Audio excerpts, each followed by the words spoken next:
He believed accusation could end me.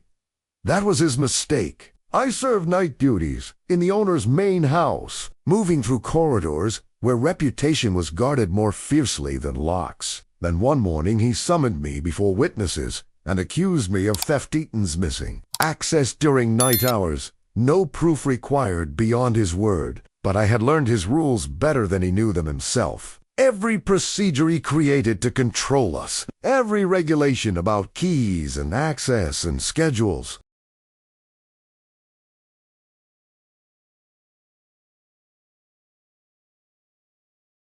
Every contradiction between privacy and surveillance. So when he accused me, I did not beg or deny. I simply asked questions his own rules required. What was stolen? When exactly? From where? Who else had keys?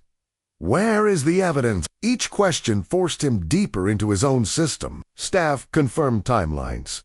Doors were proven locked. His rules made the theft he described impossible unless someone with his keys committed it.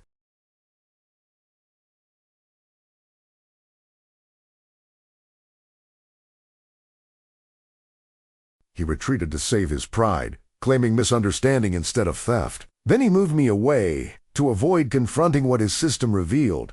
That rules applied precisely protect even those they were designed to control. So I ask you now, what happens when the accused knows the law better than the accuser, and the system must choose between its own rules and its master's pride? I serve night duties in the main house, moving between corridors where silence is expected.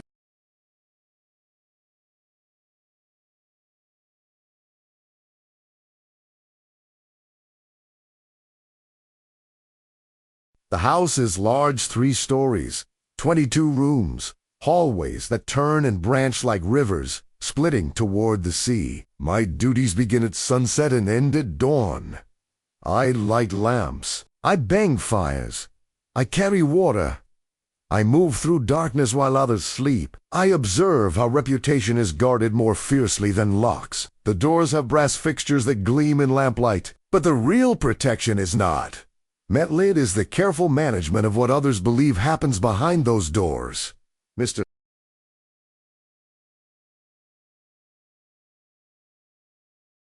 Pemberton, the owner, maintains this house as theater. Every room arranged for visitors. Every surface polished for inspection. Every servant trained to perform respectability. There is no memory, yet only the knowledge that accusation travels faster than truth. I have been in this house for 7 months, long enough to learn its rhythms. Not long enough to be trusted completely. I keep to routine and watch faces.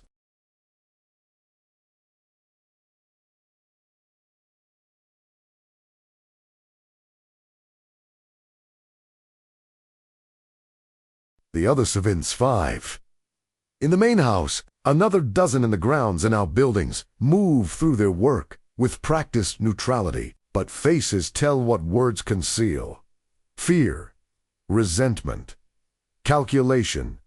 My hand finds the bronze weight in my pocket. It is still there, constant since Elmina, since my uncle's counting house, since Charles's docks, and the inland plantation where Margaret stumbled. It measures everything.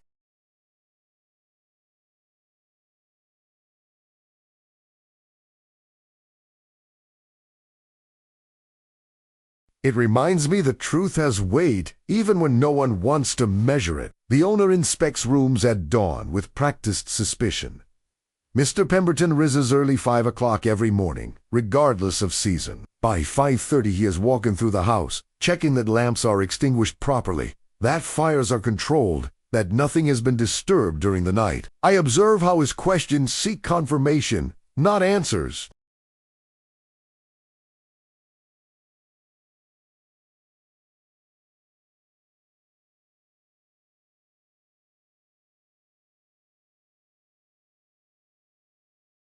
He'd always not ask, "What happened last night?" He asked, "Nothing happened last night." Correct. The phrasing demands agreement, not information. His manner triggers a faint memory of chiefs who judged before listening. I remember a dispute in my village over land boundaries.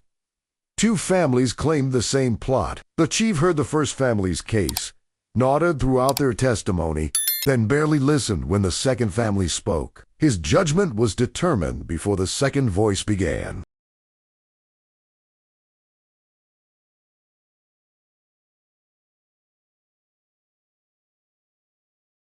"My uncle warned me about such men. They ask questions," he said. "Not to learn, but to confirm what they already decided. Listen carefully to how a question is shaped. The shape tells you the answer they want. I begin noting who sees what, and when this is instincted now, trained through multiple houses, multiple owners, multiple systems of control. Survival depends on knowing who has information, who might share it, who might weaponize it."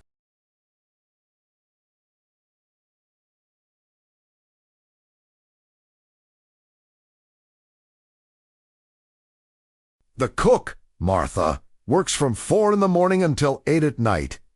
She sees everyone who enters the kitchen. The groundskeeper, Daniel, sees who comes and goes from the property. The housegirl, Ruth, sees what happens in private rooms when she cleans. Information moves through a house like water, through soils lowly invisibly, reaching unexpected places. I learn which doors are locked for show and which are ignored after hours. Mr.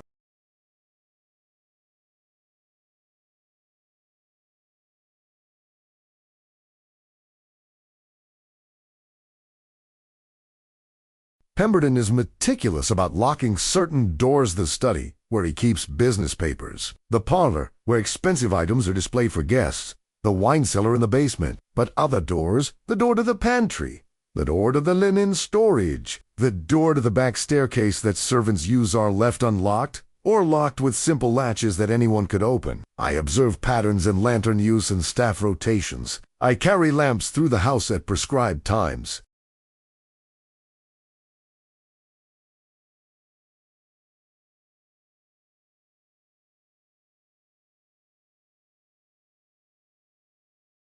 "9 o'clock. Light the upstairs hallway. 10 o'clock. Bang!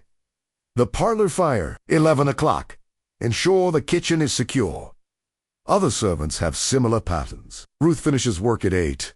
Martha at 9, after cleaning the kitchen. Daniel locks the outbuildings at 7, then retires to his quarters. Between 11 at night and 5 in the morning, I am often the only person moving through the main house. This isolation is both freedom and vulnerability.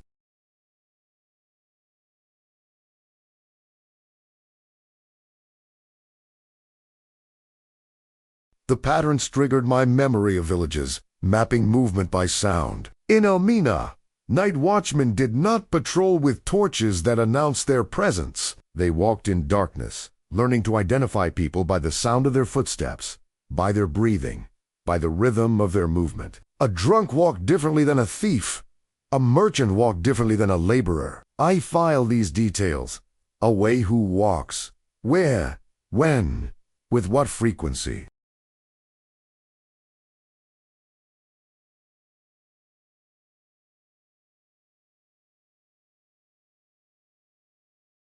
Details that seem irrelevant until suddenly they matter desperately. Whispers move through the house after a restless night. Something happened.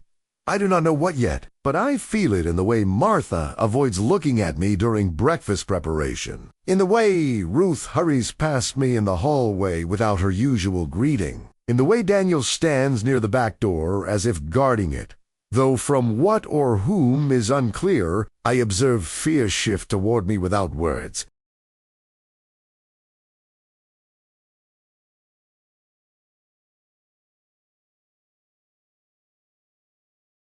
No one has accused me of anything. No one has questioned me directly. But the quality of silence has changed. Before, I was part of the house's routine. Now, I am something else, something uncertain, something possibly dangerous. The unease recalls traders turning crowds with rumor. I remember the market in Cape Coast, where a Portuguese merchant accused a local trader of selling counterfeit weights. The accusation spread faster than verification.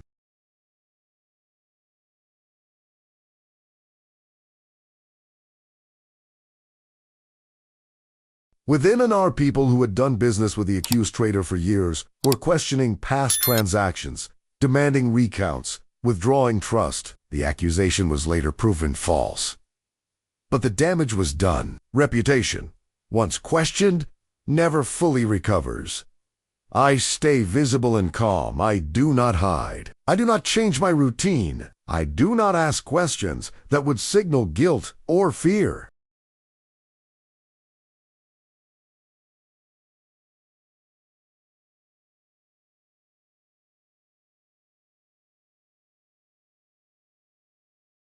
I simply continue my duties as if nothing has shifted, while carefully tracking who knows what and how information is spreading. The owner's pride surfaces in small corrections and public displays. Mr. Pemberton gathers the household staff in the main hall after breakfast. This is unusual. Typically, instructions are given individually or through Martha, who manages most household operations.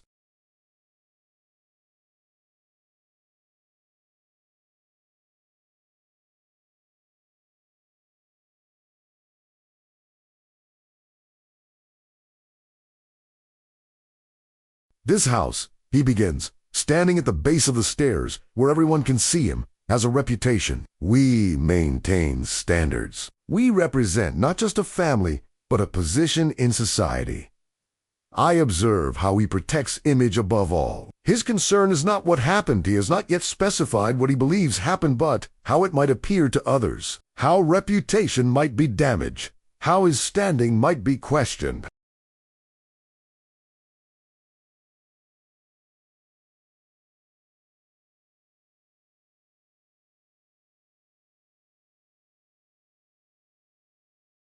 His posture triggers a clearer memory of elders, warning that pride creates blind spots. My uncle told me once about a wealthy merchant who refused to admit he had been cheated because admitting the fraud would mean admitting he had been foolish enough to fall for it. So he absorbed the loss silently, protecting his reputation at the cost of justice. Pride, my uncle said, makes men guard the wrong things. They protect image instead of truth.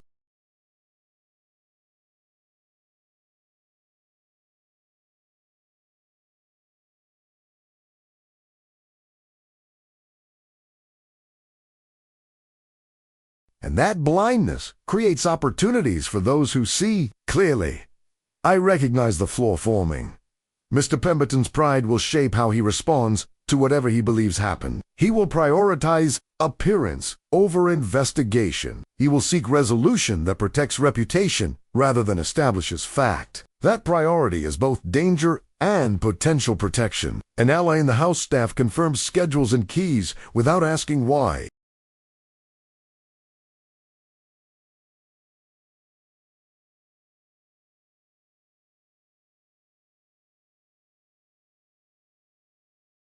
Martha approaches me in the pantry late morning while I am inventorying candles. Her timing is careful. Mr. Pemberton is out visiting a neighbor. Ruth is upstairs cleaning. Daniel is in the far garden. "Last night," she says quietly, not looking at me directly, "I locked the kitchen door at 9. I checked it twice because I heard Mr. Pemberton walking the halls earlier than usual. I observe trust," offered quietly.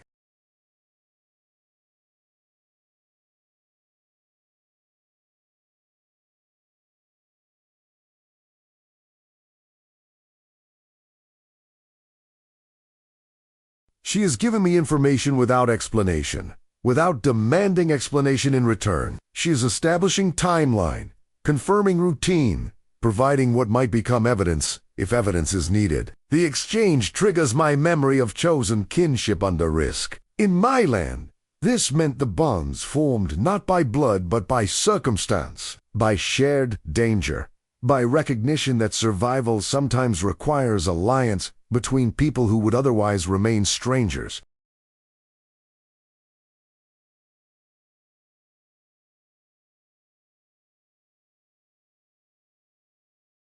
On the ship that brought me here, a man I did not know shared his water ration with me when I was sick. We never spoke of it afterward.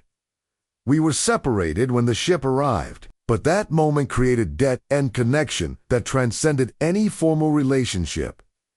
Martha is creating similar connection now. She is telling me she sees what is happening or what might be starting to happen, and she is choosing to position herself as witness to truth rather than rumor. We align on timing, not stories.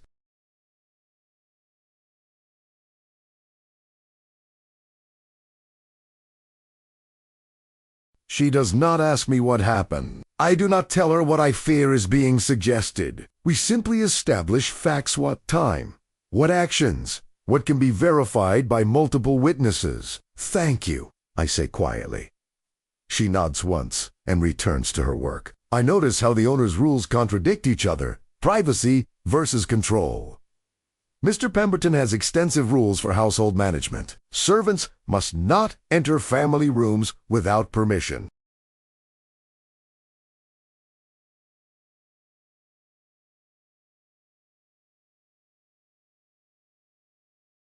But servants must also ensure those rooms are always clean, always prepared, always maintained. Servants must not handle personal items, but servants must also organize closets, manage clothing, maintain inventory of possessions. Servants must respect privacy, but servants must also be available at any moment, must anticipate needs before they are voiced, must know intimate details of daily routines. I observe staff caught between contradictory demands. Follow one rule, violate another.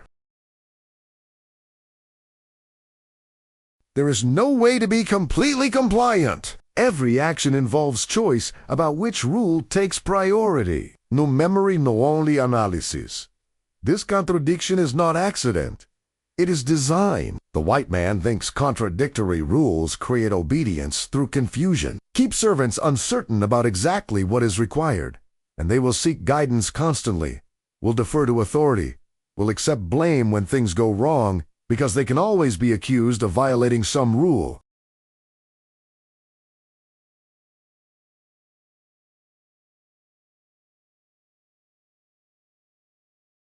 But contradictions also create vulnerability. A system with contradictory rules cannot be enforced consistently. Enforcement becomes arbitrary, selective, shaped by preference rather than principle. An arbitrary enforcement can be challenged by those who understand the rules better than those who created them. The system is brittle. It looks strong because it is complex, but complexity creates fragility.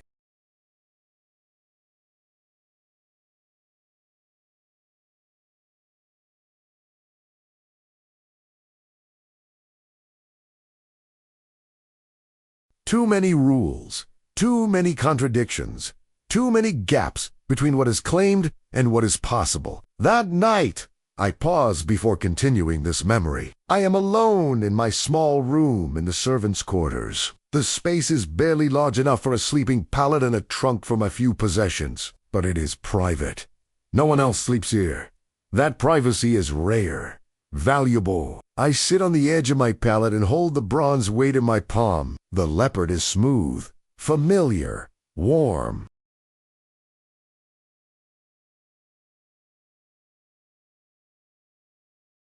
My uncle's voice comes to me clearly across years and ocean. Truth is patient. It survives because lies require constant maintenance. Wait, watch. Truth will reveal itself. I acknowledge the danger of being named without proof. I do not know yet what I am being accused of, if anything, but I feel accusation forming, like weather pressure changing, air heavy with approaching storm. Still, observation must become strategy. I cannot simply wait and hope. Hope is not strategy.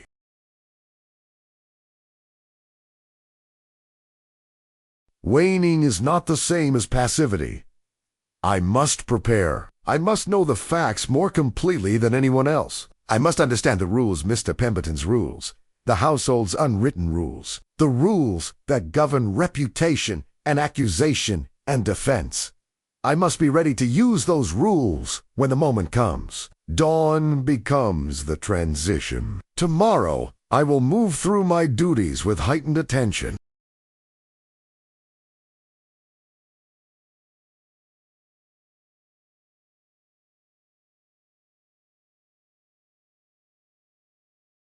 I will note every detail, every interaction, every moment that could be verified or contested. I do not forget. I never forget. Memory is the only property that survives every theft. The accusation is made abruptly, loud enough to travel. Mr. Pemberton summons me to the study immediately after breakfast. His voice carries through the hallway, not shouting, but pitched to be overheard. Performance, not private conversation. I entered the study. He stands behind his desk. Mrs.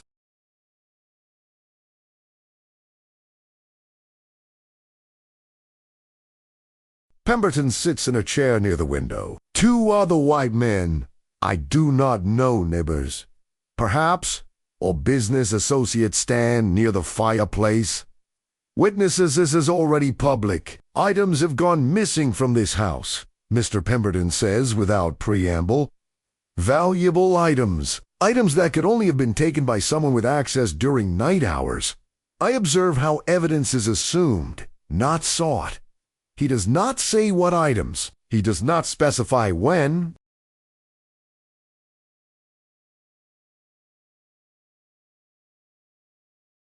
He does not explain how he knows they are missing versus misplaced. He simply declares theft occurred and that I am the logical suspect. The shock triggers a clear memory of councils where rules exposed lies. I remember a judicial proceeding in my uncle's district.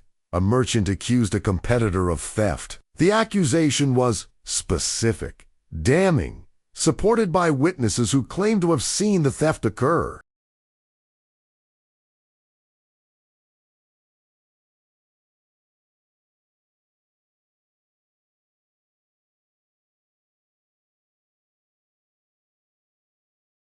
But my uncle, serving as judge, asked simple questions.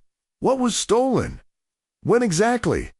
Who else had access? What proof exists beyond testimony? The questions were not aggressive. They were simply methodical, and methodical inquiry revealed inconsistencies, witnesses who contradicted each other, timelines that made no sense, evidence that did not align with claims. The accusation collapsed under the weight of its own I decide to hold to the rules exactly.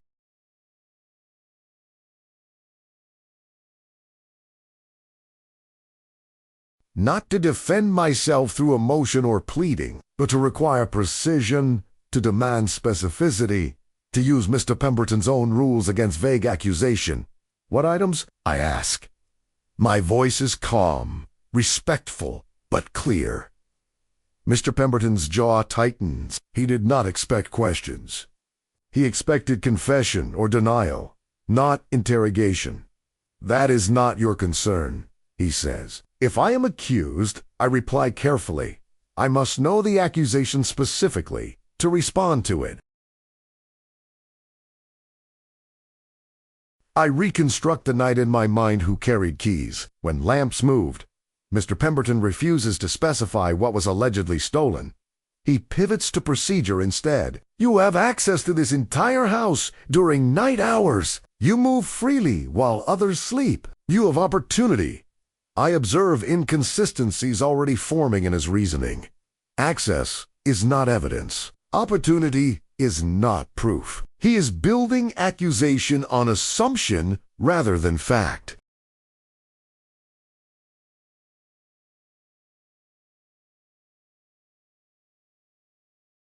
The process triggers my memory of weighing accounts by sequence, not claim. In Charleston's counting house, I learned that numbers tell stories when arranged properly. One number means nothing.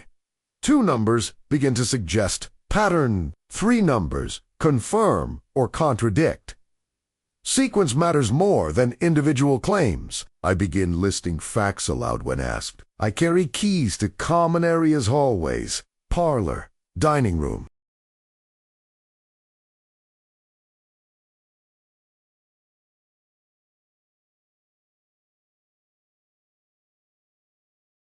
I do not have keys to private chambers, to the study, to storage rooms with valuables.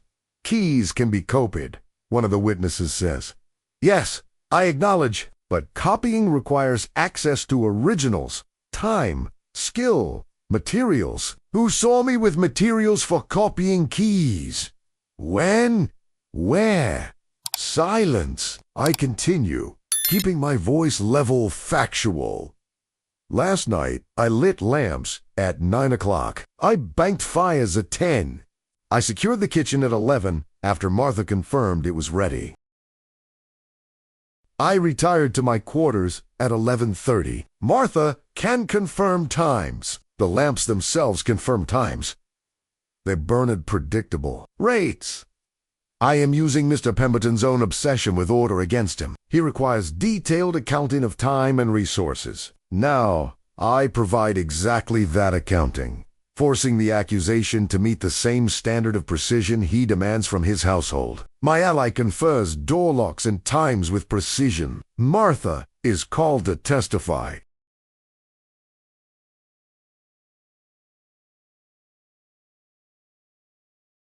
She stands in the doorway of the study, uncomfortable under scrutiny, but steady in her answers. "What time did you lock the kitchen?" Mr. Pemberton asks. 9:15, sir, same as every night. "And you saw Kofi?" "Yes, sir. He helped me move the heavy pot before I locked up. We spoke briefly about supplies needed for this morning. I observe how certainty unsettles the accuser. Martha's testimony is specific, detailed, consistent with what I already stated.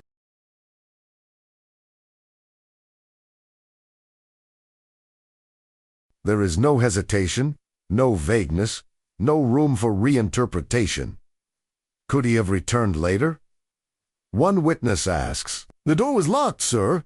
I checked it twice. It locks from the inside with a bolt. No one can enter once it's secured without breaking the door. And the door was not broken this morning." The exchange triggers my memory of hunters, stopped by measured answers. I remember watching a colonial official interrogate my uncle about import taxes.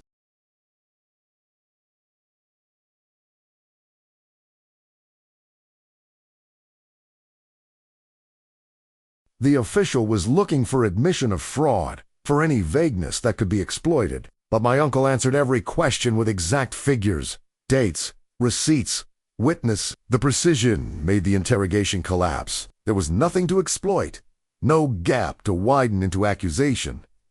Strategy sharpens now. I realize Mr. Pemberton expected easy confession or weak denial.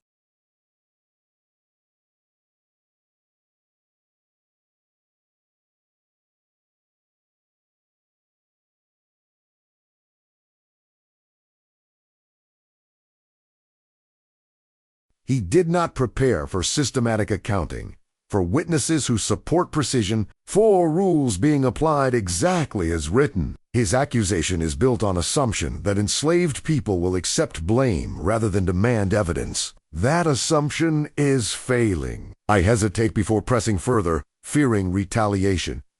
The room is tense now. Mr. Pemberton's face is flushed. His witnesses are silent, uncertain. Mrs. Pemberton stares at her hands. I could stop here.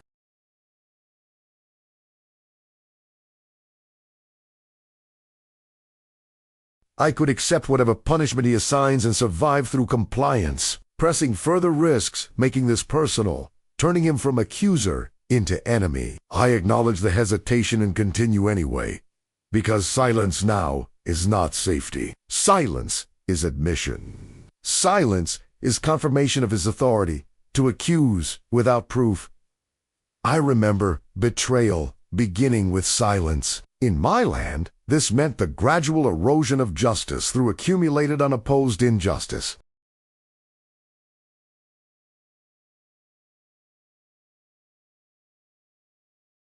My uncle told me about a series of unfair judgments by a corrupt official. Each judgment was small. Each victim accepted it, rather than risk greater punishment by appealing. But unopposed injustice grows. It becomes precedent. It becomes normal. It becomes system. Respectfully, I say, keeping my voice steady, this house has rules. Mr. Pemberton has explained many times that rules maintain order. I follow those rules. If I am accused of violating them, the accusation should follow rules too. What was stolen? When? From where? Who else had access? What evidence exists beyond assumption? I choose clarity over quiet. Not defiance. Not anger. Just precision. Just requirements that the system apply its own standards consistently. Mr. Pemberton's hands gripped the edge of his desk.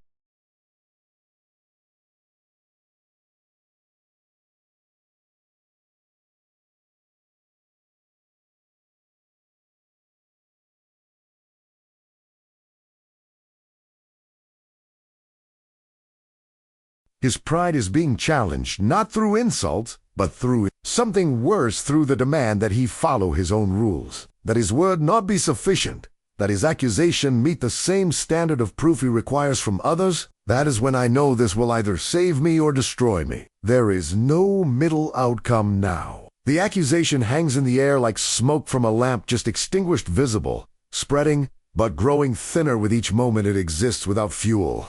Mr.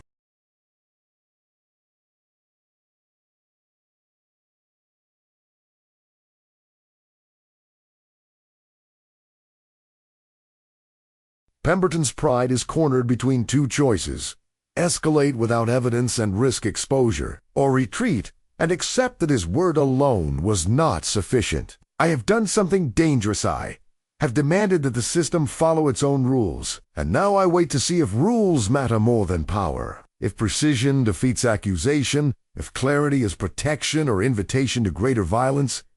The bronze weight presses against my leg. It is still there.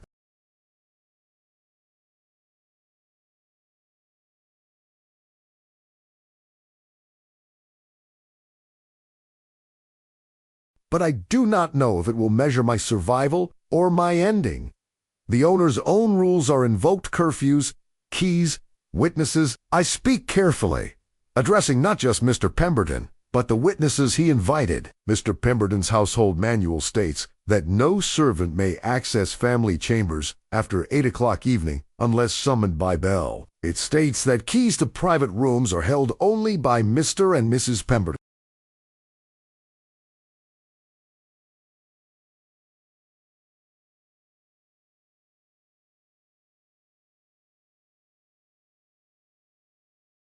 It states that valuable items are stored in locked cabinets within locked rooms. I observe how each rule contradicts the accusation. If I have no keys to private chambers, I cannot access them. If valuable items are in locked cabinets, in locked rooms, opportunity requires multiple impossible steps. New memory, now only the rules speaking.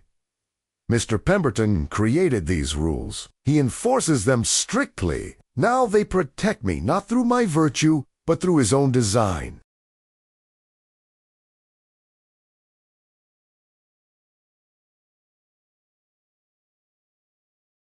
If items are missing, I continue. Someone with keys took them, or the rooms were not locked, or the items were never there. But the rules make it impossible for someone in my position to access what I am accused of taking. The room grows smaller, not physically, but psychologically. The space for accusation shrinks as logic tightens around it. The white man thinks rules control us. He does not see that rules control everyone, including those who create them.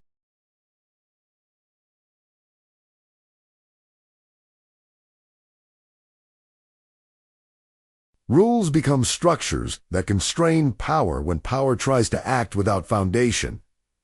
One witness clears his throat. Perhaps we should verify what was taken before proceeding. Mr. Pemberton's face darkens, but he cannot refuse. His witnesses are suggesting the same thing I demanded: precision, evidence, verification before judgment. Staff are questioned separately, timelines compared. The investigation Mr. Pemberton did not want to conduct now proceeds because his witnesses require it.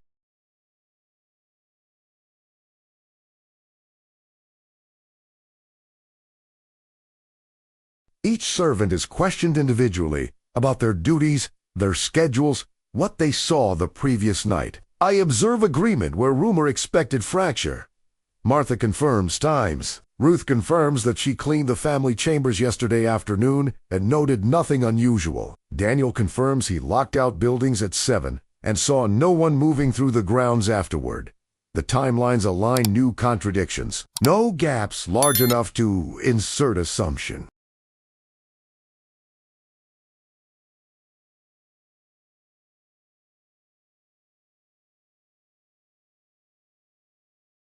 The method triggers my memory of truth, emerging from alignment. My uncle taught me that lies require isolation to survive. Keep witnesses separate, prevent comparison, and false testimony can sound convincing, but bring witnesses together. Compare accounts. Require alignment and truth emerges through consistency while lies collapse through contradiction. Truth, he said, is efficient. It does not need to be remembered or coordinated. It simply is. Lies require effort, memory, coordination.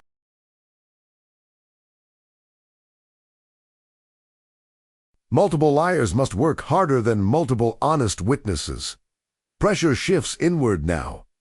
Mr. Pemberton is being forced to specify what was stolen. After hours of vague accusation, he finally admits a silver pen from his study desk, a small amount of money from a drawer. But the study is locked every night. He confirms this himself. He locks it personally before bed.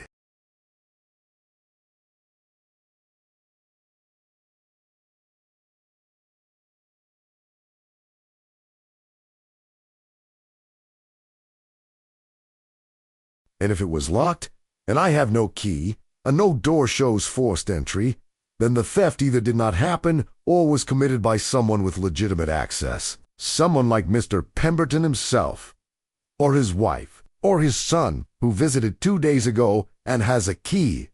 The owner reframes, then retreats to preserve honor. Perhaps, Mr. Pemberton says slowly, his tone shifting from accusation to reflection. I was mistaken about when I last saw these items.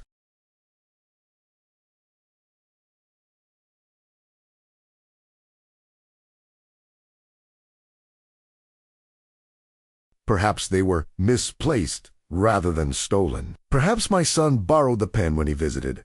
I observe pride choosing survival over pursuit.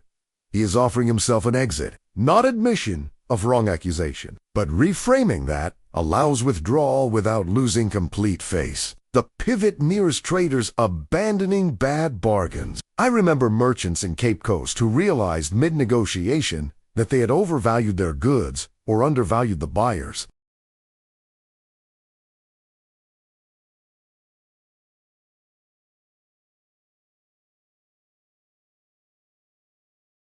Rather than complete a losing transaction, they would discover some defect in their own merchandise, some reason to withdraw the offer, some face-saving explanation that allowed them to abandon the deal without admitting error.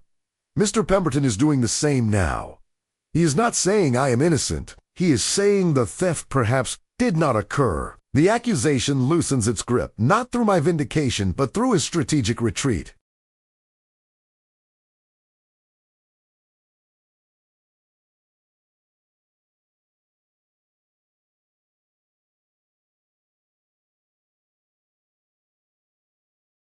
Of course, I say quietly. I am grateful that nothing was actually stolen. The household security has been maintained. I am giving him the language he needs. Not victory, not defeat. Just resolution that allows normal operations to resume. One witness nods. A misunderstanding, then easily resolved. Mrs. Pemberton stands. I should check the upstairs rooms. Perhaps the items are there. The meeting dissolves. No verdict is announced. No apologies offered.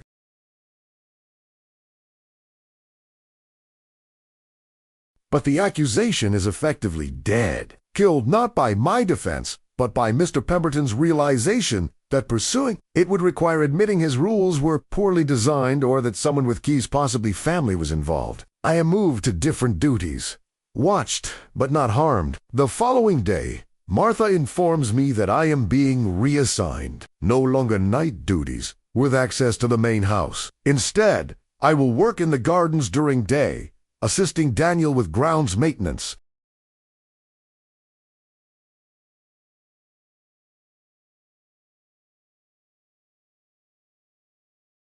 I observe danger replaced by containment. Mr. Pemberton is managing risk now. He cannot punish me without confirming that his accusation was baseless and his pride wounded. But he can limit my access, reduce my proximity to family spaces, create distance that prevents future accusations. The plan has worked as far as it can. I am alive. I am not being sold, or beaten, or locked up as example, but I am being managed, observed, kept at arm's length. Silence becomes protection now.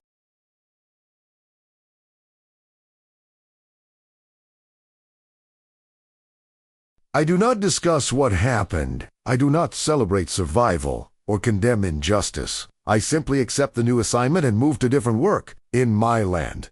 This meant recognizing when victory is incomplete but sufficient. My uncle lost business sometimes, but protected his reputation. He paid bribes he resented, but maintained his license. He compromised on small things to preserve large things. Survival, he told me, is not always dignified.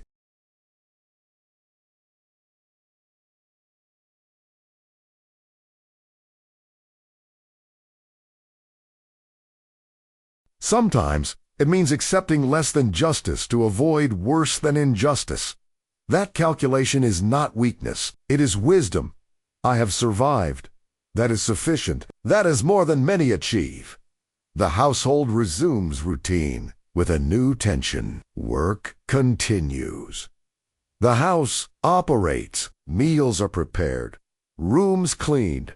Grounds maintained. But something has shifted in the air between servants and owner. I observe avoidance where confrontation once stood. Mr. Pemberton does not speak to me directly. He issues instructions through Martha or Daniel. When we pass in doorways or hallways, he looks through me rather than at me. The change triggers my memory of disputes ended without verdict. In Elmina, I witnessed a boundary dispute between two prominent families. The case went to the chief's council. Evidence was presented. Arguments were made. But before verdict was announced, both families withdrew their claims simultaneously.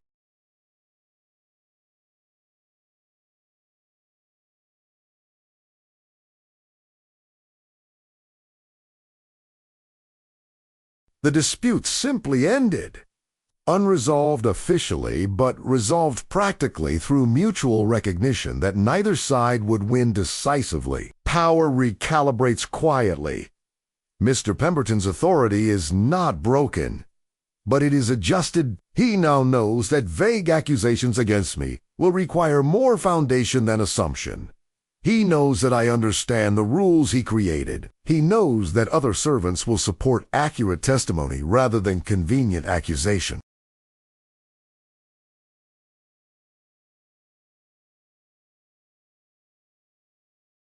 That knowledge changes our relationship without changing our positions. He is still owner.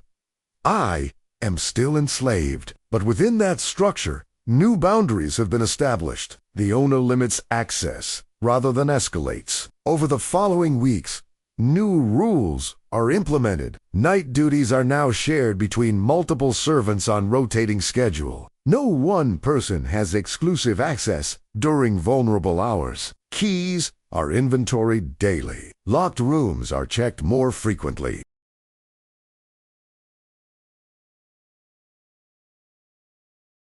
I observe image management take priority. Mr. Pemberton is protecting himself not from theft, but from future accusations that lack foundation. He is creating systems that prevent situations where ambiguity could lead to confrontation. He might not win. No memory now, only consequence. The truth stands without proclamation. I was accused. Evidence did not support accusation.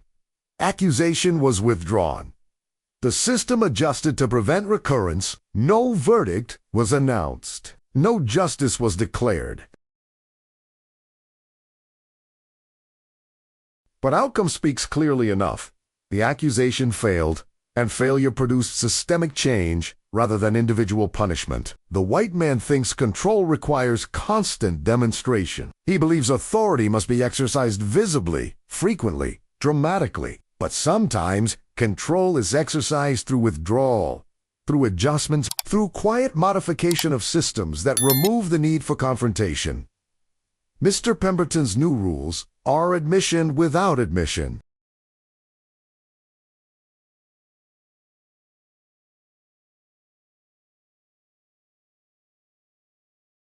He is acknowledging that his previous system was vulnerable to exactly the kind of situation that developed. So he changes the system while never acknowledging what happened or why change was necessary.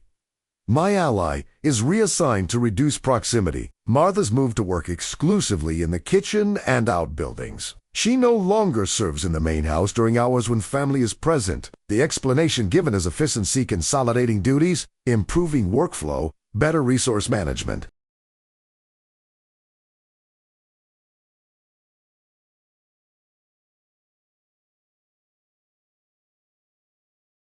I observe the costs land unevenly. Martha's testimony supported mine. Her precision undermined vague accusation, and now she is being distanced, not punished overtly, but repositioned in ways that reduce her access and authority. The loss triggers my memory of survival's price. In my land, this meant recognition that resistance, even successful resistance, carries cost that extends beyond the person who resisted. Families were punished for individual actions.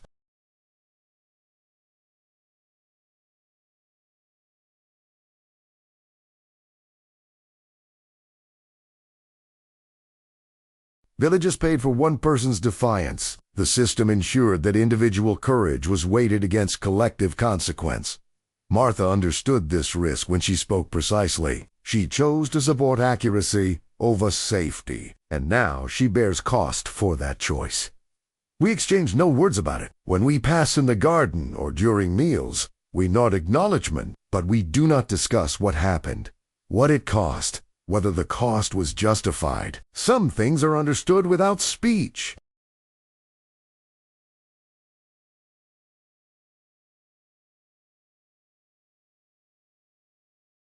Some debts cannot be repaid. Some alliances survive precisely because they are not named or celebrated. My hand finds the bronze weight in my pocket. It is still there, but its weight now includes Martha's cost, includes the recognition that truth's survival sometimes requires others to pay what I cannot reimburse. Visitors arrive and depart as if nothing happened. Mr.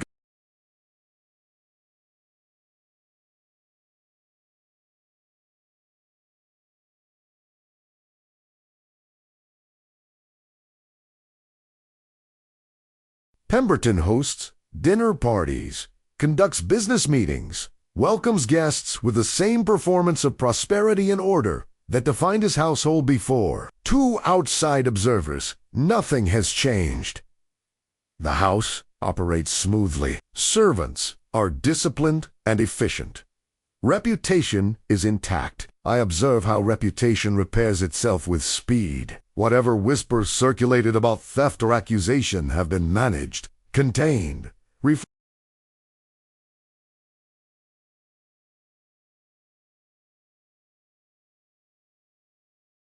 Now the story of. There is a story about heightened security measures, about responsible household management, about a careful owner protecting his family's interests. The contrast triggers my memory of wounds hidden under ceremony. I remember a festival in Elmina that proceeded normally despite a merchant having been publicly disgraced days earlier. The festival was performance of community health, of social order, of continuity, despite disruption. The merchant participated.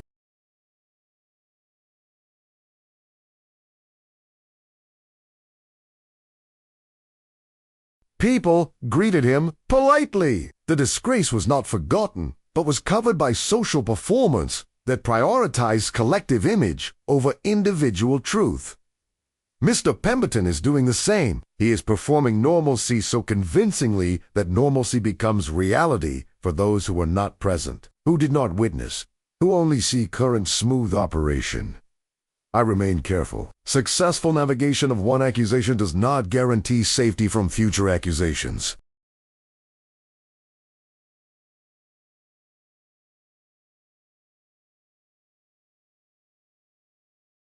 Pride that retreated once can reassert itself if circumstances change, if witnesses are fewer, if evidence can be manufactured rather than demanded. I do not forget.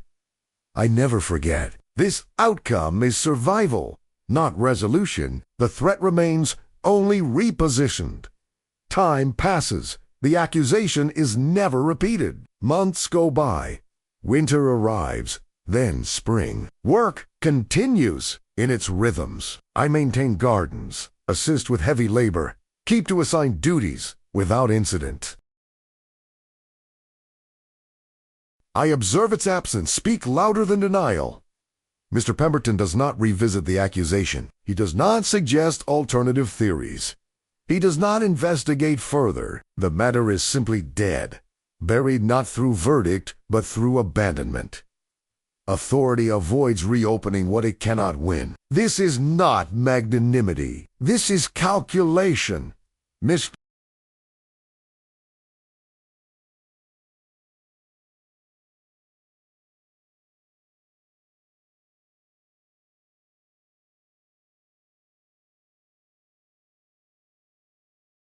Pemberton recognizes that pursuing the accusation would require either proving it which evidence does not support or admitting it was baseless which pride cannot tolerate. So the accusation exists in liminal space, neither proven nor disproven, neither pursued nor formally withdrawn. It simply ceases to matter through sustained silence. The reckoning stays quiet. There is no dramatic confrontation, no public vindication, no acknowledged injustice or official apology.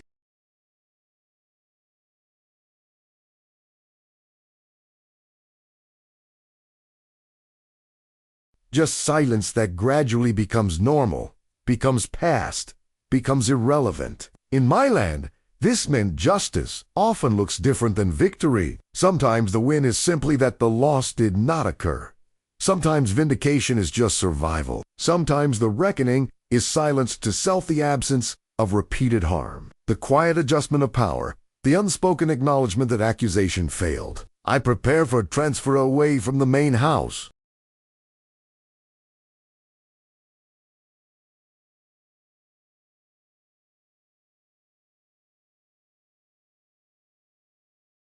One morning, Martha tells me that I am being moved to work on a smaller property Mr. Pemberton owns 10 miles away, a farm that needs labor for planting season. The move will happen within the week. I observe distance offered as solution. Mr. Pemberton is removing me, not through sale or punishment, but through strategic relocation. I remain his property, but I will be physically distant, unable to access his main house, unable to create situations that might require future confrontation.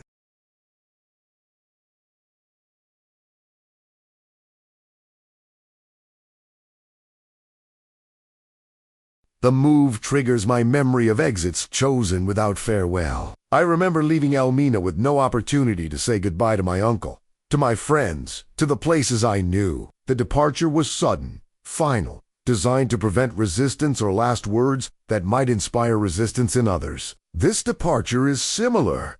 Not violent, but abrupt. Not explained, but implemented. I am being moved to resolve a problem Mr. Pemberton does not want to acknowledge exists.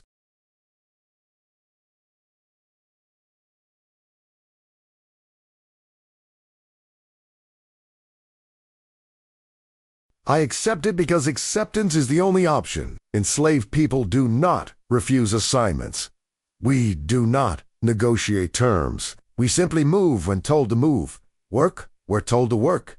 Endure what must be endured. But I accept it also because distance is protection. Away from his house, away from his daily observation, I am less vulnerable to his pride's reassertion, less likely to become target again if he decides to rewrite what happened. On my last night, I pass the doors once more.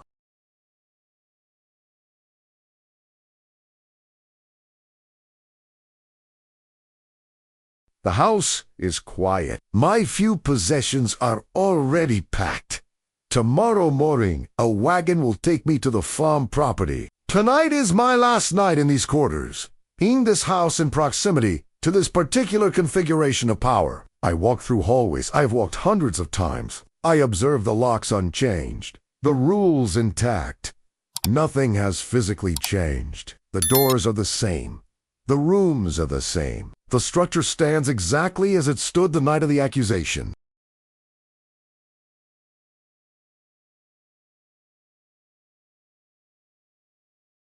The system has cut itself to heal. Mr. Pemberton's rules created vulnerability. My use of those rules exposed that vulnerability. So, he adjusted the system, new procedures, new schedules, new distribution of access and responsibility, to remove the vulnerability without admitting it existed. And now he removes me to complete the adjustment. Not as punishment, not as admission, just as practical management of risk. He does not want a name. I walk on. I do not linger.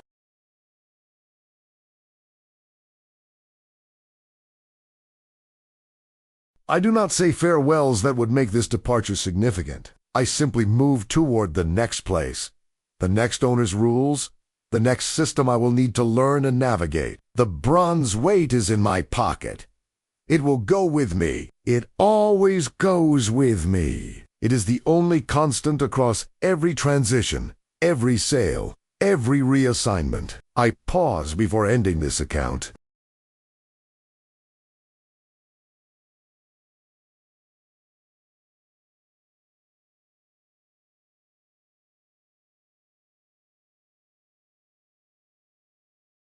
I am sitting on my pallet for the last time, holding the bronze weight, thinking about what happened and what it means and what I will carry forward from this place. He believed accusation could end me.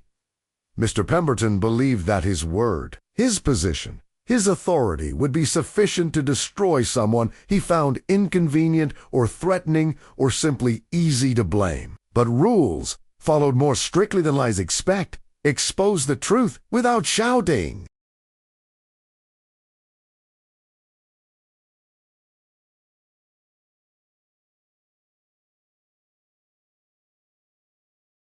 I did not defeat him through eloquence or emotional appeal. I did not inspire his conscience or win his sympathy. I simply used his own rules, the rules he created to maintain order and demonstrate authority. To require precision, he could not provide. The white man thinks rules are weapons, he points at us. He does not see that rules are structures that constrain everyone, including their creator. When rules are applied consistently, they protect the weak, not through mercy, but through logic.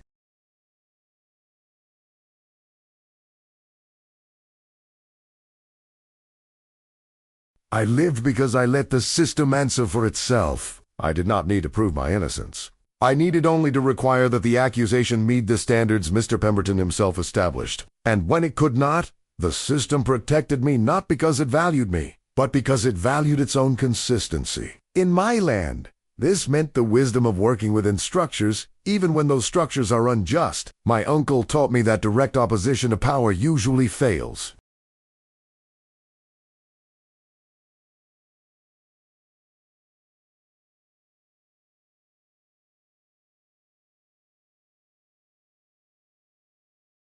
But power bound by its own rules can be challenged through those rules. Learn their system, he told me. Learn it better than they know it. Then use it. Not to destroy the system. You cannot destroy what you do not control, but to survive within it, to create small spaces of protection, to live long enough to see the system change or to escape it. I have survived. The accusation is dead. I remain alive. That is not justice, but it is outcome.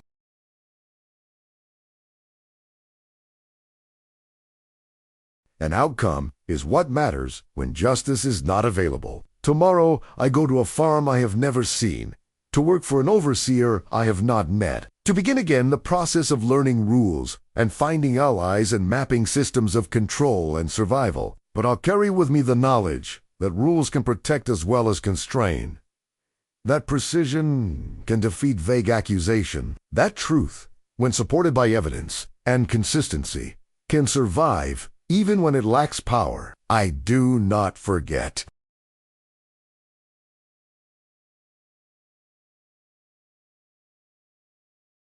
I never forget. This memory joins all the others: the counting house in Charleston, the inland plantation where Margaret stumbled, the dock where Samuel and I aligned without words. Each memory is lesson, is tool, is preparation for whatever comes next. My hand finds the bronze weight in my pocket. It is still there. It will always be there.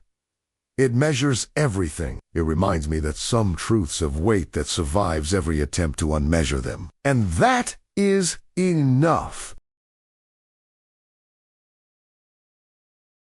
That is more than enough. That is everything. The farm is smaller than the main house, less formal, less concerned with reputation. The work is harder: planting, harvesting, animal care, fence, repair. But the oversight is looser, the rules less complex, the opportunities for accusation fewer. I learn the new overseer's patterns. I identify which other workers might become allies. I map the physical space, the schedules, the systems of control and reward and punishment. And I wait.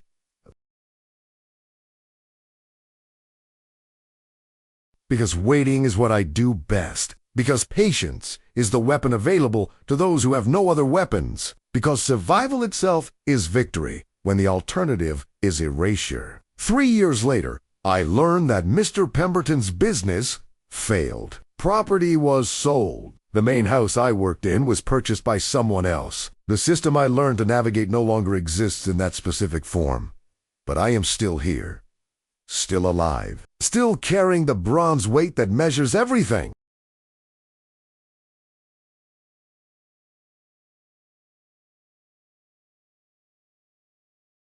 Still remembering the night I was accused and the rules that spoke louder than accusation. That memory survives because I survive.